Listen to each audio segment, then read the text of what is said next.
క్రీస్తునందు దేవుని పిల్లలైనటువంటి మీ అందరికీ, సహోదరి సహోదరులందరికీ కూడా క్రీస్తు నామములోని నా వందనాలండి. ఈ సాయంకాల సమయంలో ఒక చిన్న విషయాన్ని మనం ఆలోచన చేసుకుందాం. ప్రస్తుతం క్రైస్తవ్యంలో ఒక అలజడి, ఒక వివాదం జరుగుతున్నది. ఆ విషయం దాదాపు అందరికీ తెలిసిందే. అదేంటంటే యేసుక్రీస్తు ప్రభుల వారు పుట్టుకను గురించి చాలామంది మాట్లాడుతున్న మాటలు ఏంటంటే, పెద్ద పెద్ద సేవకులు అనబడుతున్నటువంటి వారు, పండితులుగా పిలువబడుతున్నటువంటి వారు, మరి వాళ్లకు అర్థమైన విధానం ఏంటంటే, యేసు ప్రభు దేవుడు, యేసు ప్రభు తండ్రి అయిన దేవుడిని లాగానే ఆయన కూడా నిత్యుడు, ఆయన కూడా స్వయంభవుడు, ఆయనకు పుట్టుక లేదు, ఆయన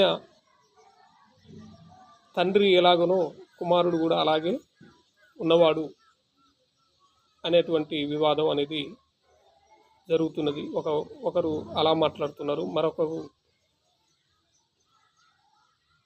యేసుక్రీస్తుకు పుట్టుక ఉంది, యేసుక్రీస్తు పుట్టినవాడు పరలోకంలో, ఆయన చిన్న దేవుడని, లేదంటే ఆయన కుమారుడైనటువంటి దేవుడని, తండ్రి దేవుడైతే ఆయన కాడు కానీ కుమారుడైనటువంటి దేవుడు, కుమారుడైన దేవుడు అని మరొకరు. ఇంకా చాలామంది ఇంకొక రకంగా మాట్లాడుతున్నారు. ఏంటంటే అందరూ ముగ్గురు దేవుళ్ళు, తండ్రి అయిన దేవుడు దేవుడే, కుమారుడైన దేవుడు దేవుడే, పరిశుద్ధాత్మ దేవుడు దేవుడే, వీళ్ళు ముగ్గురు యెహోవాలు, ఈ ముగ్గురు సమానులు అనేటువంటి వివాదం అనేది జరుగుతున్నది. కానీ వీళ్ళు చేస్తున్న వివాదాన్ని, లేదంటే వీళ్ళు చెబుతున్నటువంటి మాటల్ని బట్టి మనం ఆలోచిస్తే, ఇంతకు దేవుడు ఏమని చెప్పిండు యేసుక్రీస్తుని గురించి? యేసుక్రీస్తు ఆయనేం చెప్పుకున్నాడు తన గురించి? పరిశుద్ధాత్మ ఆయన గురించి ఏం సాక్ష్యం ఇచ్చింది? దేవుడు ఆయన గురించి ఇచ్చిన సాక్ష్యం, యేసుక్రీస్తుని గురించి సాక్ష్యము, అలాగే పరిశుద్ధాత్మ ఆయన గురించి ఇచ్చినటువంటి సాక్ష్యం. పరిశుద్ధాత్మ అంటే ప్రస్తుతం యేసుక్రీస్తు ప్రభుల వారు ఈ భూలోకంలో 33.5 సంవత్సరాలు జీవించి మరణించి దేవుని చేత లేపబడి పరమునకు చేర్చుకొనబడిన తర్వాత, ఆయన వెళ్ళిన తర్వాత వేరొక ఆదరణకర్త అనగా పరిశుద్ధాత్మ అపోస్తులపై రావటం, పరిశుద్ధాత్మ ద్వారా వాళ్ళు సువార్త పరిచర్య జరిగించటం, పరిశుద్ధాత్మ ద్వారా సంఘాలు స్థాపించటం, పరిశుద్ధాత్మ ద్వారా ఇప్పుడు మన చేతుల్లో ఉన్నటువంటి కొత్త నిబంధన గ్రంథాన్ని వాళ్ళు వ్రాయటం అనేది జరిగింది. అయితే ఇప్పుడున్నటువంటి వాళ్ళు, సేవకులైనటువంటి వాళ్ళు మాట్లాడుతున్న మాట ఏంటంటే, యేసుక్రీస్తు ప్రభుల వారు నిత్యుడు, యేసుక్రీస్తు ప్రభుల వారికి పుట్టుక లేదు, యేసుక్రీస్తు ప్రభుల వారు మరొక యెహోవా, యేసుక్రీస్తు ప్రభుల వారు దేవుడు అనే వివాదాన్ని తెర మీదకి తీసుకొచ్చారు. వీళ్ళు ఎందుకు ఈ విధంగా మాట్లాడుతున్నారు? బైబిల్లో అలాంటి బోధ లేదు కదా, అపోస్తులు అలాంటి బోధ చేయలేదు కదా, మరి వీళ్ళు ఎందుకు అలా చేస్తున్నారు అని చెప్పి ఆలోచిస్తే బైబిల్లో ఒక సందర్భం నాకు గుర్తొచ్చింది. ఏంటి ఆ సందర్భం అంటే, అపోస్తులైనటువంటి పౌలు గారు ఎఫెసులో ఉన్నటువంటి మరి సంఘానికి కానీ, లేదంటే ఆ ఎఫెసులో ఉన్నటువంటి వారందరికీ కానీ సువార్త పరిచర్య, లేదంటే సువార్తను ప్రకటిస్తున్నటువంటి సమయంలో జరిగింది ఏంటంటే, అద్భుతమైనటువంటి సువార్త ప్రకటింపబడుతుంది ఎఫెసులో. ఎఫెసులో ఉన్నటువంటి అనేకులు క్రీస్తునందు విశ్వాసం ఉంచి బాప్తిసం తీసుకున్న వారు చాలామంది ఉంటారు. అదేవిధంగా కొంతమంది మాంత్రికులు కూడా, వారు కూడా నమ్మి క్రీస్తునందు విశ్వాసం ఉంచి బాప్తిసం తీసుకోవడం జరిగింది. దేవుని పరిచర్య అద్భుతంగా జరుగుతుంది అక్కడ. అటువంటి సందర్భంలో కొంతమందికి అభ్యంతరం కలిగింది. ఏంటి అభ్యంతరం అంటే, వారు కంసాలి వారట. అతని పేరు దేమేత్రి. కంసాలి వాడైనటువంటి దేమేత్రి అనేటువంటి ఒక వ్యక్తి ఒక వివాదాన్ని తెర మీదకి తీసుకొస్తాడు. ఇలాగే ఎందుకు అనంటే, అతని గురించి చదువుతున్నప్పుడు అర్థమైన విషయం ఏంటంటే,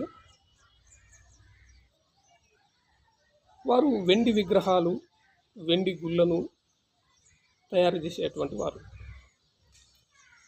వాళ్ళు అర్తెమేదేవి మహాదేవి అనేటువంటి ఒక దేవతను, ఆ ప్రాంతంలో ఏలుబడి చేస్తున్నటువంటి ఒక దేవత, ఆ దేవత కొరకు గుళ్ళు, ఆ దేవత గురించి ప్రతిమలు తయారు చేసి అమ్ముకునేవారు.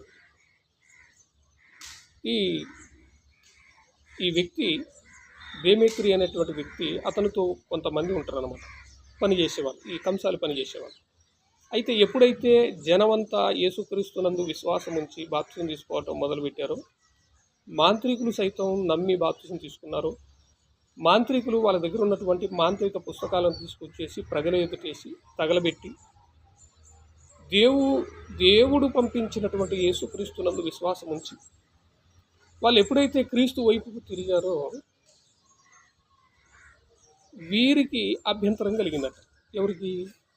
ఈ కంసాలి వారికి. ఎందుకు అభ్యంతరం కలిగిందంటే, వాళ్ళ యొక్క లాభ సాధనం అనేది తగ్గిపోయిందట. ఎందుకనంటే, అందరూ క్రీస్తు వైపు తిరిగిన తర్వాత ఇక ఎవరు వెండి విగ్రహాలు, గుళ్ళను కొనరు కదా, అందువల్ల. అయితే ఇతనితో పాటు కొందరిని ఏం చేస్తాడంటే రేపుతాడు. సహోదరులారా, మనము మన దేవతను బట్టి వెండి విగ్రహాలు చేసి, వెండి గుళ్ళను చేసి అమ్ముకొని బతుకుతున్నాం. మన జీవనం చక్కగా సాగుతుంది. అయితే ఇప్పుడు ఎవరో కొంతమంది వచ్చేసారు. అతని పేరు పౌలు అంట, మరి శీల అంట. వాళ్ళు వచ్చేసి బర్నబా, శీల, పౌలు వీళ్ళు వచ్చేసి ఎవరో సువార్త చెప్పటం వలన అనేకులు మరి యేసు ప్రభు అనేటువంటి ఒక ఆయనను ప్రకటిస్తున్నారు.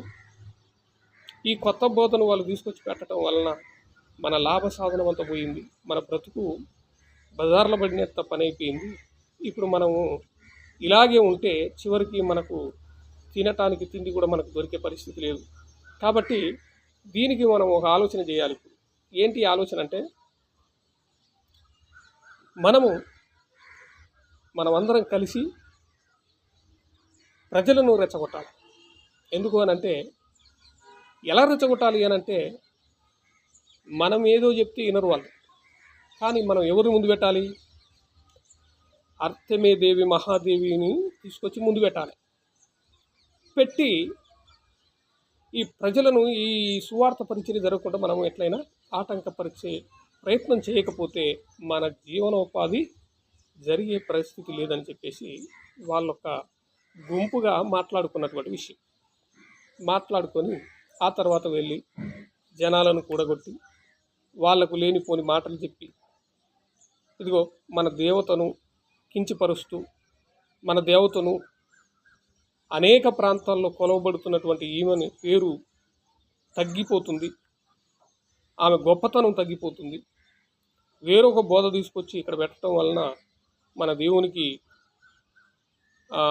గొప్పతనం అనేది తగ్గిపోతుంది. కాబట్టి ఈ మనుషులు మన దిక్కు ఉండటానికి వీల్లేదు అనేటువంటి ఒక వివాదాస్పదమైనటువంటి మాటల చేత అక్కడ ఉన్నటువంటి ప్రజలను పురికొలిపి, వీళ్ళు చేస్తున్నటువంటి కుట్ర ప్రజలకు తెలియదు. వీళ్ళు చేస్తున్న కుట్ర ఏంటంటే, వీళ్ళ పొట్టతిప్పల కొరకు, వీళ్ళు బతకటం కొరకు ఎవరిని రేపుతున్నారు? ప్రజలను. ఎలా అంటే, మనంతట మనం వెళ్ళగొడితే వెళ్ళిపోయేటోళ్ళు కాదు, ప్రజలను వీరి మీద తిరుగుబాటు చేపిస్తే వారిని వీళ్ళే వెళ్ళగొడతారు. కాబట్టి అప్పుడు మన జీవనము సాపిగా సాగుతుందన్న ఉద్దేశంతో ఆ దేమేత్రి అనేటువంటి వ్యక్తి మరికొంతమందితో కలిసి ప్రజలను రెచ్చగొట్టి సువార్త పరిచర్య జరగకుండా ఆపిన సందర్భం. బైబిల్లో మనకు కనపడుతుంది. ఎందుకు ఆపినరు వీళ్ళు అనంటే, ఎందుకు ఆ విధంగా వాళ్ళు ప్రయత్నం చేసిరు అనంటే, వీళ్ళ జీవన ఉపాధి పోతుందని భయంతో, వీళ్ళకు వచ్చే లాభము పోతుందన్న ఉద్దేశంతో సత్య సువార్తను అడ్డుకున్నటువంటి వారు వాళ్ళు. ఈ సందర్భం నాకు గుర్తొచ్చింది. నేటి క్రైస్తవులు, విశ్వాసులు లేదంటే సేవకులైన వారిని నేను చూస్తున్నప్పుడు, ఎందుకమ్మా వీళ్ళు ఇంతగా పోరాటం చేస్తున్నారు యేసుక్రీస్తుని గురించి? ఇంత డైరెక్ట్ వచనాలు ఉన్నాయి కదా. యేసుక్రీస్తుని మనం అందరం ఎందుకు నమ్ముకున్నాం? పరలోకం చేరటానికి. పరలోకానికి వెళ్ళాలంటే విశ్వాసం ఒకటే కదా. ఏంటి ఆ విశ్వాసము? యేసుదేవుని కుమారుడని ఎవడు నమ్ముతాడో వానికి నిత్య జీవం అని ఉంది. వీటన్నిటికంటే ముందు యేసుక్రీస్తు ప్రభుల వారిని దేవుని కుమారుడుగా దేవుడే ఏం చేసిందంటే నిరూపించుండు. దేవుని కుమారుడిగా నిరూపించుండు. ఎక్కడ? రోమపత్రిక 1వ అధ్యాయం 2-7 వచనాలలో మనకు ఈ మాటలు కనపడతాయి. ఏమని? ఒక్కసారి ఆ మాట మనం చూస్తే, రోమపత్రిక 1వ అధ్యాయము 2-7 వచనాలు కలిసి ఉంటాయి కాబట్టి మనము దేవుడు తన కుమారుడు అనే మాట కాడికి వెళ్తున్నాం. దేవుడు తన కుమారుడును మన ప్రభువైన యేసుక్రీస్తు విషయమైన ఆ సువార్తను పరిశుద్ధ లేఖనముల యందు తన ప్రవక్తల ద్వారా ముందు వాగ్దానము చేసెను. యేసుక్రీస్తు శరీరమును బట్టి దావీదు సంతానముగాను, మృతులలో నుండి పునరుద్ధానుడైనందున పరిశుద్ధమైన ఆత్మను బట్టి దేవుని కుమారుడుగాను ప్రభావముతో నిరూపింపబడెను. శరీరమును బట్టి దావీదు సంతానముగాను, మృతులలో నుండి పునరుద్ధానుడైనందున పరిశుద్ధమైన ఆత్మను బట్టి దేవుని కుమారుడుగాను ప్రభావముతో నిరూపింపబడెను. ఎవరు నిరూపించారు? ఇంతకు లేఖనం రాయబడింది, వాక్యం వ్రాయబడింది అంటే ఎవరు నిరూపించారు అన్నప్పుడు, దేవుడే యేసుక్రీస్తుని దేవుని కుమారుడుగా ప్రభావముతో నిరూపించిండు. దేవుడు నిరూపించిన తర్వాత ఇప్పుడు వాళ్ళు నిరూపించేది ఏంటి? దేవుడను నిరూపించాలి. దేవుడని నిరూపించాలి. కొన్ని దేవుడని నిరూపిస్తే లాభం ఏమైనా ఉందా? మరి అది మరి చెప్పాలి దాని గురించి. ఇప్పుడు ఈ దేవుడు నిరూపించుడు దేవుని కుమారుడు. మరి నమ్మమని చెప్పిండా? ఆజ్ఞలు ఉన్నాయంటే ఉన్నాయి. ఎక్కడ? యోహాను రాసిన సువార్త 20వ అధ్యాయము 31వ వచనాన్ని డైరెక్ట్గా చదువుకుంటే 30-30 కూడా చదువుకుందాం. మరియు అనేకమైన ఇతర సూచక క్రియలను యేసు తన శిష్యుల ఎదుట చేసెను. అవి ఈ గ్రంథమందు వ్రాయబడి ఉండలేదు కానీ, యేసు దేవుని కుమారుడైన క్రీస్తు అని మీరు నమ్మునట్టును, నమ్మి ఆయన నామమందు జీవం పొందునట్టును ఇవి వ్రాయబడినవి. యోహాను సువార్త 20వ అధ్యాయం 30-31 వచనంలో ఉన్నటువంటి మాట. యేసు దేవుని కుమారుడైన క్రీస్తు అని మీరు నమ్మునట్టును, నమ్మి ఆయన నామమందు జీవం పొందునట్టును ఇవి వ్రాయబడినవు అని అంటారు. మరి ఇవి వ్రాయబడినవి అలాగ నమ్మితేనే మనకు నిత్య జీవం అని చెప్పి వ్రాయబడ్డాయి. ఇంకా మనం చూస్తే యోహాను పత్రిక కొన్ని వచనాలు చూద్దాం. యోహాను మొదటి పత్రిక 4వ అధ్యాయము 14వ వచనాన్ని మనం చూడగలిగితే, మరియు తండ్రి తన కుమారుణ్ణి లోకరక్షకుడుగా ఉండుటకు పంపియుండుట మేము చూసి సాక్ష్యమిస్తున్నాము అని అంటున్నారు. ఎవరిల్లు? అపోస్తులు. ఏమంటున్నారు? మరియు తండ్రి తన కుమారుణ్ణి లోకరక్షకుడుగా ఉండుటకు పంపియుండుట మేము చూసి సాక్ష్యమిస్తున్నాం అన్నారు. ఎవరు ఇస్తున్నారంటే అపోస్తులు సాక్ష్యం ఇస్తున్నారు. ఈ లోకానికి దేవుడిగా ఉండటానికి ఆయన రాలేదు, ఈ లోకానికి రక్షకుడుగా ఉండటానికి వచ్చింది. మరి ఏమని నమ్మాలి రక్షకుడిగా వస్తే అని అడుగుతాం కదా మనం. అందుకే 15 వచ్చిన వెంటనే ఏమంటున్నాడో తెలుసా? యేసు, అదే 4వ అధ్యాయం 15 వచ్చిన, యేసు దేవుని కుమారుడని ఎవడు ఒప్పుకొనునో వానిలో దేవుడు నిలిచి ఉన్నాడు, వాడు దేవుని యందున్నాడు. చూడండి, యేసుక్రీస్తుని ఏమని ఒప్పుకుంటే? దేవుని కుమారుడని ఒప్పుకుంటేనే మనము దేవునిలో ఉన్నామంట, దేవుడు మనలో ఉన్నాడట. మరి యేసుక్రీస్తుని దేవుడు అని ఒప్పుకుంటే మనలో ఎవరు ఉంటారు చెప్పండి? ఇది దేవుడు రాసిన మాట, దేవుడు రాయించిన మాట. మరి ఈరోజు మీరు మాట్లాడుతున్న మాట ఏంది? దేవుడు అని ఒప్పుకోవాలి. మరి దేవుడని యేసుప్రభుని దేవుడని ఒప్పుకుంటే మనలో ఎవరు ఉంటారు చెప్పండి? మీరు రాస్తారా కొత్తగా? మీరు రాసి చెప్పండి. బైబిల్లో ఉన్నదాన్ని నమ్మద్దంటారు కదా. కాబట్టి యేసు దేవుని కుమారుడని నమ్మితేనే దేవుడు మనలో ఉంటాడు. అలా నమ్మితేనే ఉంటాడు. అలా నమ్మకపోతే ఉండడనే కదా దాని అర్థం. దేవుడు మనలో ఉండడనే కదా అర్థం. కాబట్టి జాగ్రత్త పడండి. దేవుడు మనలో ఉండాలంటే యేసు ప్రభుని ఏమని నమ్మాలి? దేవుని కుమారుడనే నమ్మాలి. 5వ అధ్యాయము, ఇదే యోహాను పత్రిక 5వ అధ్యాయము 5వ వచనాన్ని మనం చూడగలిగితే, యేసు దేవుని కుమారుడని నమ్మువాడు తప్ప లోకమును జయించువాడు మరి ఎవడు? లోకాన్ని జయించేవాడు ఎవడు? లోకాన్ని జయించాలి. యేసు ప్రభు అంటాడు, నేను లోకమును జయించి తండ్రి సింహాసనం అందు కూర్చుండి ఉన్న ప్రకారం జయించువానికి నా సింహాసనం ఇస్తానడు. ఏం జయించాలి? లోకాన్ని జయించాలి. లోకాన్ని జయించాలంటే మన విశ్వాసం ఏమై ఉండాలి?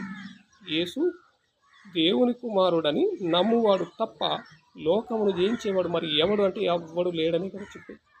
యేసు దేవుని కుమారుడని నమ్మేవాడు తప్ప మరెవ్వడు కూడా లోకాన్ని జయించేవాడు లేదు.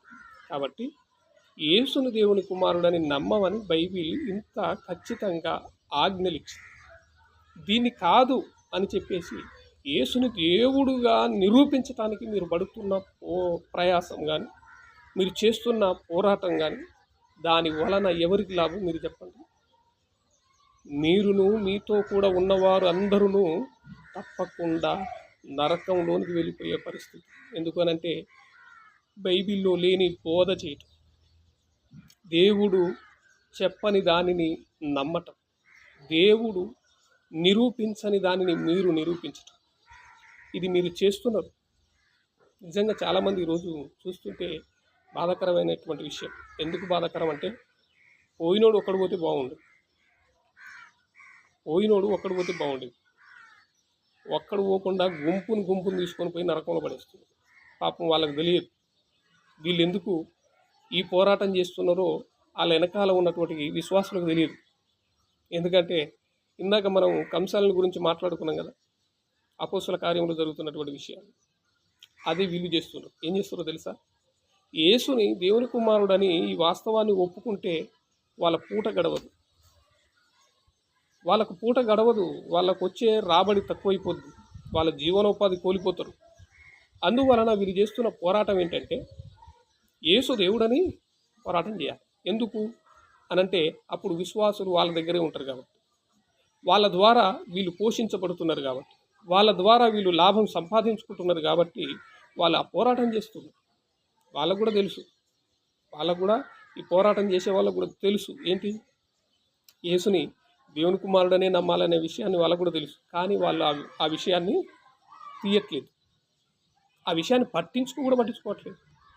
అసలు బైబిల్లో లేదన్నట్టుగానే మాట్లాడుతున్నారు. మేము ఇప్పుడు చూపిస్తున్నాం చూడు యేసు దేవుడు అని చెప్పి అన్నట్టుగా వాళ్ళు నానా రకాలైనటువంటి వచనాలు తీసుకొస్తారు, విచిత్రమైన వచనాలు తీసుకొస్తారు. యేసుక్రీస్తు ఉన్నవాడు అని చూపిస్తున్నాడు ఒక ఆయన, ఉన్నవాడట. ఒక ఆయన యేసుక్రీస్తు కూడా యెహోవానే అంటాడు. ఒక ఆయన యేసుక్రీస్తుకు అసలు పుట్టుకే లేదు, ఆయన స్వయంభవుడు అని మాట్లాడుతుంటాడు. ఏంటంటే ఈ పిచ్చి రకాలు, ఈ బోధలు మీరు ఎందుకు చేస్తున్నారు అని అంటే మీ యొక్క పబ్బం గడుపుకోవడానికి, లేదంటే మీ యొక్క జీవనోపాధి నడిపించుకోవటానికే తప్ప ఇది విశ్వాసులకు కానీ మీకు కానీ ఎటువంటి మేలుకరమైంది కాదు. కాబట్టి విశ్వాసులకు తెలియదు, వీళ్ళు చేస్తున్న కుట్ర వాళ్ళకి తెలియదు. అమాయకులు కదా, వాళ్ళని నమ్ముతారు తప్ప బైబిల్ నమ్మరు. వీళ్ళు వాళ్ళ వెనుక ఉన్నటువంటి విశ్వాసులు వాళ్ళనే నమ్ముతారు. ప్రస్తుతం తెర మీద మనకు కనిపిస్తున్నారు పెద్ద పెద్ద కొమ్ములున్న పాస్టర్ లెక్క, వంశీ గారు కానీ, అదేవిధంగా మనం చూస్తున్నాం జేమ్స్ బ్రదర్, ఆ తర్వాత బీవైఐ వాళ్ళకు కూడా చాలామంది, ప్రసన్నబాబు కానీ ఇంకా చాలామంది. వీళ్ళు చేస్తున్న పోరాటాలు దేని కొరకు చెప్పండి? మేము ఇంతకాలం చేసిన బోధ తప్పవుతుందనా? మీకు తెలుసు యేసుని దేవుని కుమారుడని ఒప్పుకుంటేనే నిత్య జీవం అన్న సంగతి మీకు తెలుసు. కానీ మీరెందుకు దీన్ని కప్పిపెట్టి దాన్ని తీసుకొస్తున్నారంటే మీ జీవన ఉపాధిని సంపాదించుకోవటానికి. మీరు పోషించబడటానికి, దాని వలన లాభం సంపాదించుకోవటానికి మీరు చేస్తున్న ప్రయత్నం తప్ప ఇది ఎవ్వరికి క్షేమకరమైనది కాదు. కాబట్టి ప్రియులారా, గమనించండి, వారి వెనకాల తిరుగుతున్నటువంటి మీరు ఆలోచించండి. వాక్యాన్ని నమ్మండి, మనుషులను నమ్మకండి.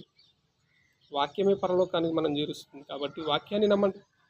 చాలామంది మీరు వాక్యాన్ని నమ్మకుండా వాళ్ళని నమ్మిరనుకో, యేసుక్రీస్తు ప్రభువు వారు ఒక మాట చెప్పింది, గుడ్డివాని వెంట వెళ్తే ఇద్దరు తప్పక గుంటలో పడాల్సి వస్తుంది. కాబట్టి వారి వెనకాల కళ్ళు మూసుకొని నడవకండి. మీ చేతుల్లో దేవుని గ్రంథం ఉంది, పరిశీలించండి, వాస్తవాన్ని గ్రహించండి, నిత్య నాశనాన్ని తప్పించుకోండి.